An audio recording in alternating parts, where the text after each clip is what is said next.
আসসালামু আলাইকুম ওয়া রাহমাতুল্লাহি ওয়া বারাকাতুহু। প্রিয় শিক্ষার্থী, আশা করি তোমরা সবাই ভালো আছো, সুস্থ আছো, ঠিক মতন লেখাপড়া করছো। আমরাও উপর আল্লাহর অশেষ রহমতে ভালো আছি। তবে তোমাদের মনে রাখতে হবে, লেখাপড়া কিন্তু এই অবস্থায় ঠিক মতন চালিয়ে যেতে হবে। এই দুর্বিষহ অবস্থায় হাল ছেড়ে দিয়ে বসে থাকলে চলবে না। পরীক্ষা ইনশাল্লাহ একদিন হবে, পরীক্ষা দিতে হবে, পরীক্ষা দিয়ে ভালোভাবে পাশ করতে হবে। অতএব তোমরা লেখাপড়া ঠিক মতন করবে। তা যাক, আমরা এক ঘর নগদান বই নিয়ে আলোচনা করেছি, 2 ঘর নগদান বই শিখেছি তোমাদের। আজ আমি 3 ঘর নগদান বই নিয়ে কথা বলবো। 3 ঘর নগদান বই হচ্ছে কাকে বলে? যে নগদান বইতে 3টি টাকার ঘর থাকবে, সেই নগদান বইকে আমরা বলবো 3 ঘর নগদান বই। একটি ঘরের নাম হচ্ছে নগদ, আরেকটি ঘরের নাম হচ্ছে ব্যাংক, আরেকটি ঘরের নাম হচ্ছে বাট্টা। এই 3টা, তাহলে নগদ, ব্যাংক, বাট্টা, এই 3 ঘর বিধায় 3টি টাকার ঘর বিধায়কে বলা হয়েছে 3 ঘর নগদান বই। তা প্রিয় শিক্ষার্থী, আমি একটি অঙ্ক লিখে দিয়েছি, তোমরা দেখো, তারপরে আমি অঙ্কটা করে বুঝিয়ে দিচ্ছি ইনশাআল্লাহ।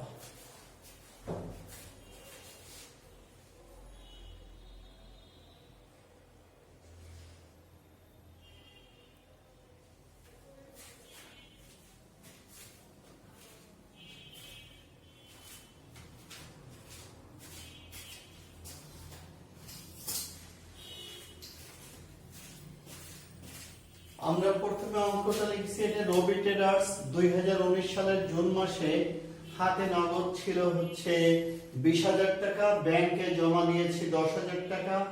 এই ছিল 1 তারিখের উদ্বৃত্ত। এরপরে হচ্ছে 5 তারিখে বলছে পণ্য ক্রয় 5,000 টাকা, 9 তারিখে বলছে পণ্য বিক্রয় 10,000 টাকা, 15 তারিখে বলা হচ্ছে কবিরের নিকট পাওনা 10% বাট্টায় 9,000 টাকা পাওয়া গেল। 20 তারিখ আকাশকে প্রদান 1,000 টাকা, বাট্টা প্রাপ্তি 100 টাকা। তাহলে আকাশকে প্রদান হচ্ছে 1,000 টাকা। আমি এই 1,000 টাকাকে একটু এখানে লিখি সুবিধার্থে। আকাশকে প্রদান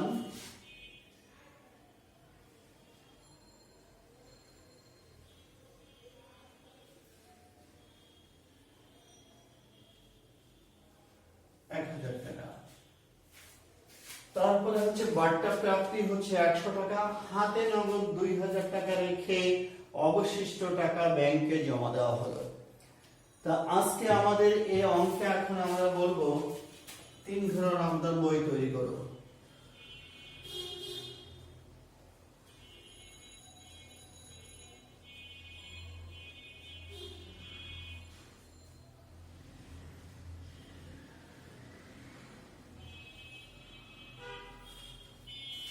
তো আমরা অঙ্ক থেকে একটি 3 ঘর নগদান বই তৈরি করব। তো আমরা প্রথম লাইন থেকে আসি। 2019 জুন 1 ব্যালেন্স বিডি।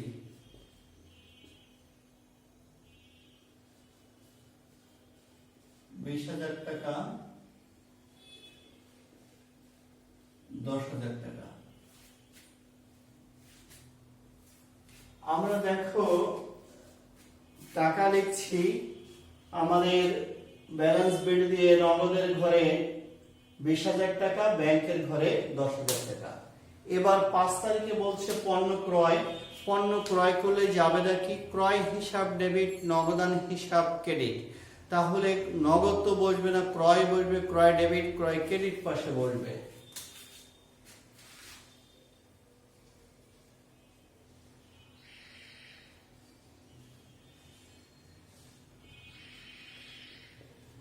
ক্রয় হিসাব, ক্রয় হিসাব 5,000 টাকা, 5,000 টাকা।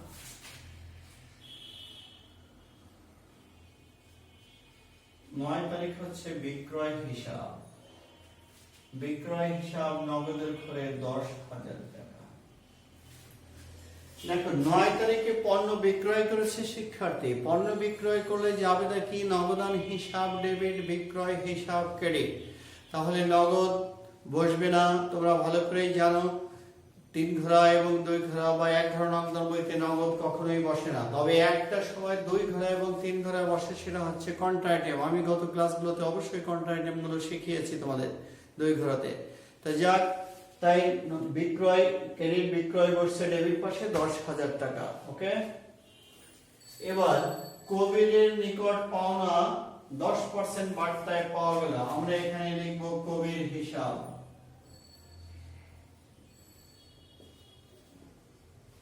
কত টাকা পেয়েছি? 9,000 টাকা পেয়েছি। 9,000 টাকা। এখানে বার্তা হবে 1,000 টাকা। এই বার্তাটা, এই যে 10% বার্তা যে করলাম আমরা, এই বার্তাটাকে আমি লাস্টে গণনা করে তোমাদের দেখিয়ে দেব কিভাবে বার্তাটা নির্ণয় করা হলো। এবার আসে আকাশকে প্রদান হচ্ছে 1,000 টাকা, বার্তা প্রাপ্তি 100 টাকা। তাহলে প্রদান করেছি, টাকাটা চলে গেছে, তাই আমাদের ক্রেডিট পাশে বসবে।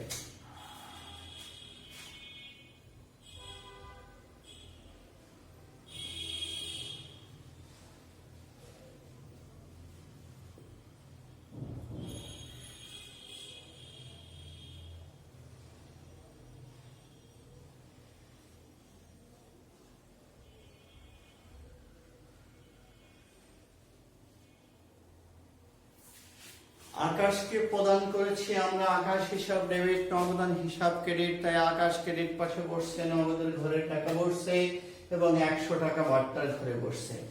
আমাদের মূল আইটেম গুলো লেখা হয়ে গেছে। এখন লাস্ট 30 তারিখটা আমরা আজকে তোমাদের বোঝাবো।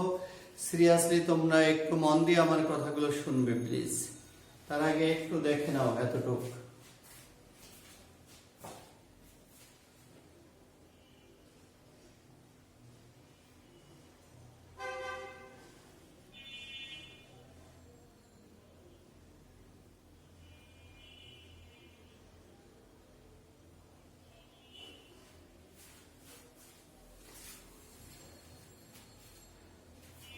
তিরিশ তারিখ কি বলছে? হাতে নগদ 2,000 টাকা রেখে অবশিষ্ট টাকা ব্যাংকে জমা দেওয়া হলো। হাতে নগদ 2,000 টাকা রেখে অবশিষ্ট টাকা ব্যাংকে জমা দেওয়া হলো। ব্যাংকে জমা দিলে জাবেদা কি প্রিয় শিক্ষার্থী? তোমরা জানো ব্যাংকে জমা দিলে জাবেদা হচ্ছে ব্যাংক হিসাব ডেবিট, নগদান হিসাব ক্রেডিট। তাহলে এটা একটা কন্ট্রা আইটেম। এই কন্ট্রা আইটেমটাকে আমরা দুই দিকে আগে লিখে রাখি প্লিজ।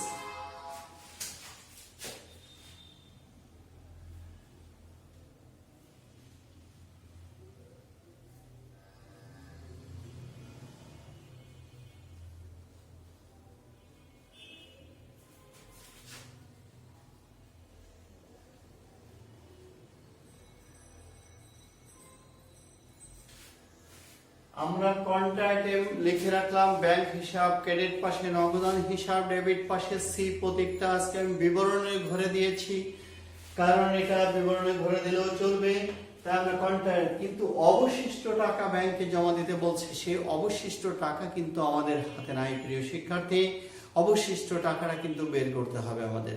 তার আগে হাতে কত রাখতে বলছে? 2,000 টাকা। এই 2,000 টাকা আমরা এখানে লিখব ব্যালেন্স সিডি। ব্যালেন্স সিডি কত টাকা? 2,000 টাকা। এই 2,000 টাকা লেখার পরে আমাদের নগদান বইয়ের যোগ বিয়োগ করতে হবে। মনে রাখতে হবে যে উদ্বৃত্তের কথা বলবে সেই ঘরের যোগ বিয়োগটা আগে করতে হবে। যদি নগদ হাতে নগদ টাকা রাখতে বলে তাহলে নগদান ঘরে নগদ ঘরের যোগ বিয়োগ আগে করতে হবে। যদি ব্যাংক উদ্বৃত্ত 2,000 টাকা রেখে অবশিষ্ট টাকা উত্তোলন করার কথা বলতো তাহলে ব্যাংকের ঘরের যোগ বিয়োগটা আমরা আগে করতাম। তো যাই হোক, আমরা এখন যোগ বিয়োগ করব।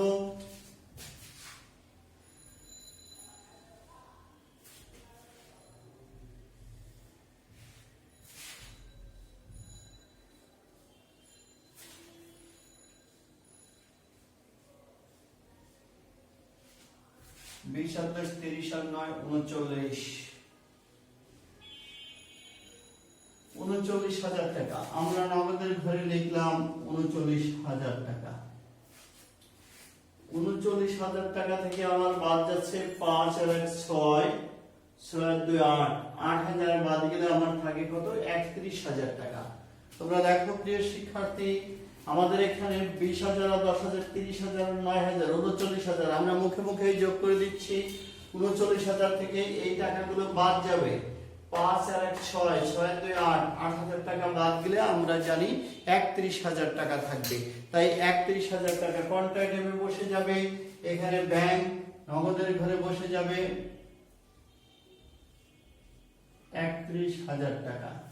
এখানে নগদ লিখছি, টাকাটা ব্যাংকের ঘরে বসে যাবে 31,000 টাকা। তাহলে কিভাবে কন্ট্রাক্টের টাকাটা বের করলাম আশা করি বুঝতে পারছো প্রিয় শিক্ষার্থী। এই আইটেমটা বোঝানোর জন্যই কিন্তু আজকের এই অঙ্কটা আমি সিরিয়াসলি নিয়েছি। তোমরা এই আইটেমের প্রতি খুবই গুরুত্ব দিবে। আমি আবারও বলছি, হাতে নগদ 2,000 টাকা রেখে অবশিষ্ট টাকা ব্যাংকে জমা দেওয়া হলো। আগে তোমরা ব্যাংকে জমা দেওয়ার জাবেদা করে রাখবে। ব্যাংকে জমা দেওয়ার জাবেদা কি? ব্যাংক হিসাব ডেবিট, নগদান হিসাব ক্রেডিট। তাই ব্যাংক ক্রেডিট পাশে, নগদ ডেবিট পাশে আমরা লিখে রাখবো, কিন্তু কোনো টাকা লিখবো না। তারপরে হাতে কত টাকা রাখতে বলছে? 2,000। যে টাকা হাতে রাখতে বলছে সেই টাকাকে ব্যালেন্স শিটে দিয়ে আমরা লিখবো। সেটাকে কি করে লিখবো? ব্যালেন্স শিটে। এরপরে আমরা নগদের ঘরের যোগ করব। এই ডেবিট পাশ যোগ করে ক্রেডিট পাশে লিখবো। ক্রেডিট পাশে সব টাকাগুলো বিয়োগ করে যে বিয়োগ ফলটা পেলাম 31,000 টাকা, সেই 31,000 টাকা কন্ট্রা আইটেমে বসালাম। আশা করি তোমরা সিস্টেমটা বুঝতে পারছো। এবার আমাদের ব্যাংকের ঘরে নরমালি যোগ বিয়োগ করতে হবে। তা আমরা দেখতে পাচ্ছি ব্যাংকের ঘরে আছে 10,000 আর 31,000, 41,000 টাকা। এখানে আমরা লিখবো 41,000 টাকা। দেখো প্রিয় শিক্ষার্থী, 41,000 টাকা আমরা লিখছি, কিন্তু আমাদের ক্রেডিট পাশে কোনো টাকা নাই। তাহলে 41,000 টাকা থেকে 0 টাকা বিয়োগ করলে 41,000 টাকাই থেকে যাবে। তাহলে 41,000 টাকা আমরা সিডিতে লিখলাম।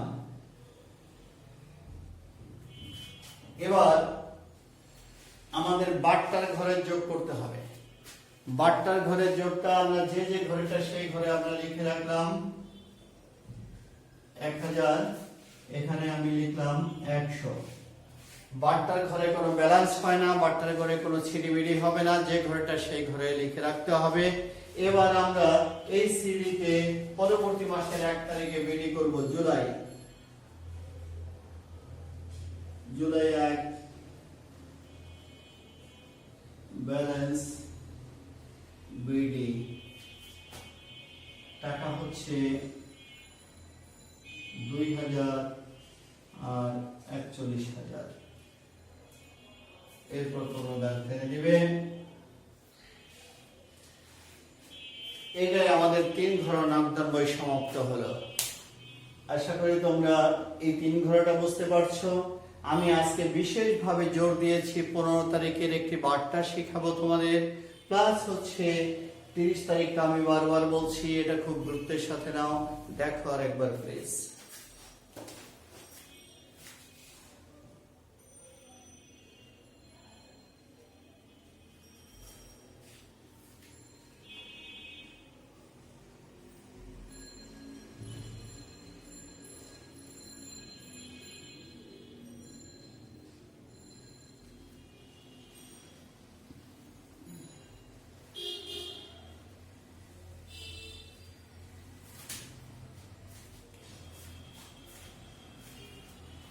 প্রিয় শিক্ষার্থী, আমি বলেছিলাম যে আমি তোমাদের 15 তারিখের বার্তা 1,000 টাকা ডাইরেক্ট 10% কাটলে কিন্তু হবে না।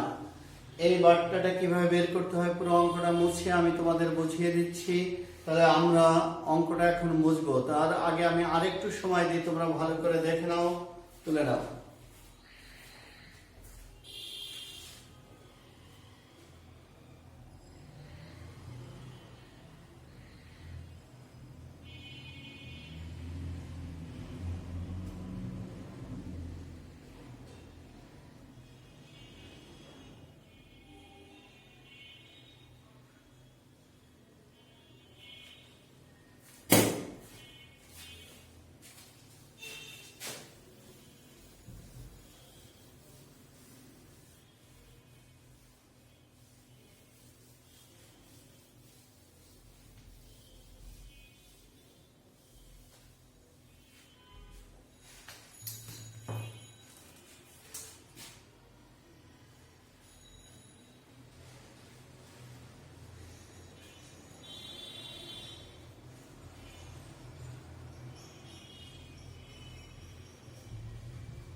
দেখো আমি 15 তারিখের বার্তাটা বের করে দিলাম।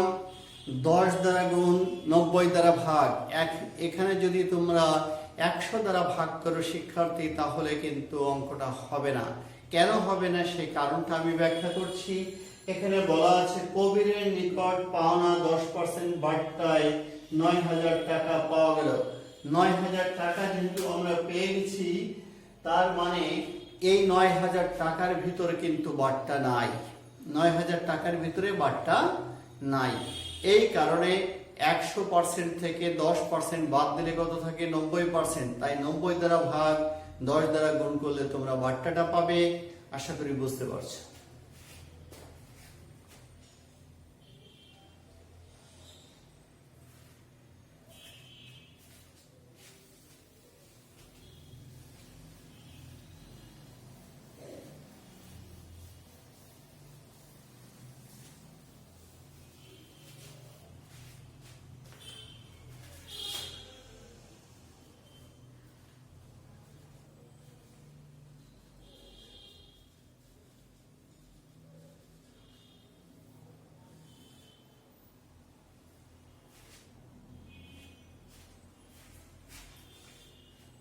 আমরা ইনশাআল্লাহ নেক্সট ক্লাসে খুচরা নগদান বই নিয়ে আলোচনা করব। তবে খুচরা নগদান বই কাকে বলে সে সম্পর্কে একটু ধারণা দিই। খুচরা নগদান বই হচ্ছে সেই নগদান বই যে নগদান বইতে কেবলমাত্র খুচরা সংক্রান্ত খরচগুলো সাধারণত লিপিবদ্ধ করা হয়। সেই নগদান বইকে বলা হয়েছে খুচরা নগদান বই। তাহলে খুচরা নগদান বইয়ের সংজ্ঞাটা তোমরা বুঝলে। এখানে সাধারণত যেমন যাতায়াত খরচ, মনিহারি, প্যাকিং, পরিবহন খরচ, ডাক ও তার যেমন মনে করো ফোন, ফ্যাক্স, মোবাইল সংক্রান্ত যাবতীয় খরচ, আপ্যায়ন খরচ, এই জাতীয় পিয়নকে বকশিশ দেওয়া হলো, এই জাতীয় ছোটখাটো খরচগুলো নিয়ে এই খুচরা নগদান বইগুলোটা তৈরি করা হয়। তো এই খুচরা নগদান বইতে সাধারণত খুচরা খরচগুলোই কেবলমাত্র লিপিবদ্ধ করা হয়ে থাকে এবং এই বড় বড় ব্যবসা প্রতিষ্ঠান আলাদাই সাধারণত এই খুচরা নগদান বই সংরক্ষণ করে থাকে। ছোট বা ক্ষুদ্র আকারের প্রতিষ্ঠানগুলো খুচরা নগদান বই সংরক্ষণ করে না।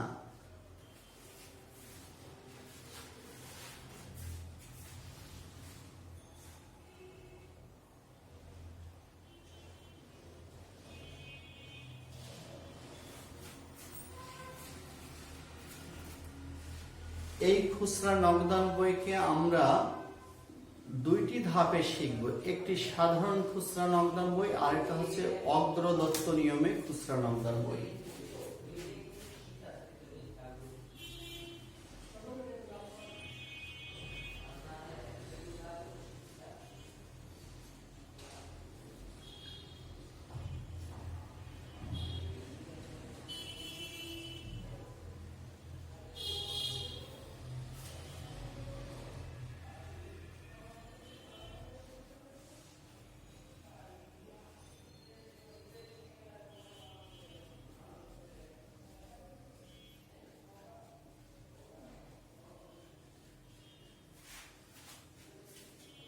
বহুঘোড়া খুচরা নগদান বই বা সাধারণ খুচরা নগদান বই, আরেকটি হচ্ছে অগ্রদত্ত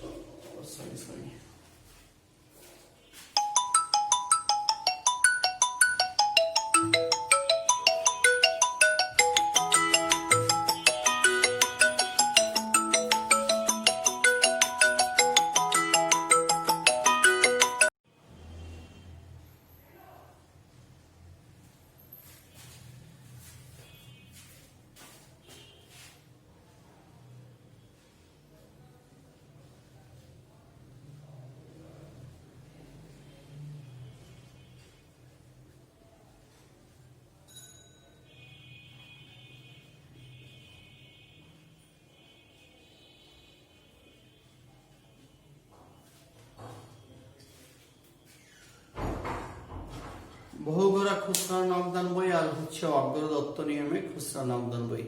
এই খুচরা নগদান বই সম্পর্কে আগামী ক্লাসে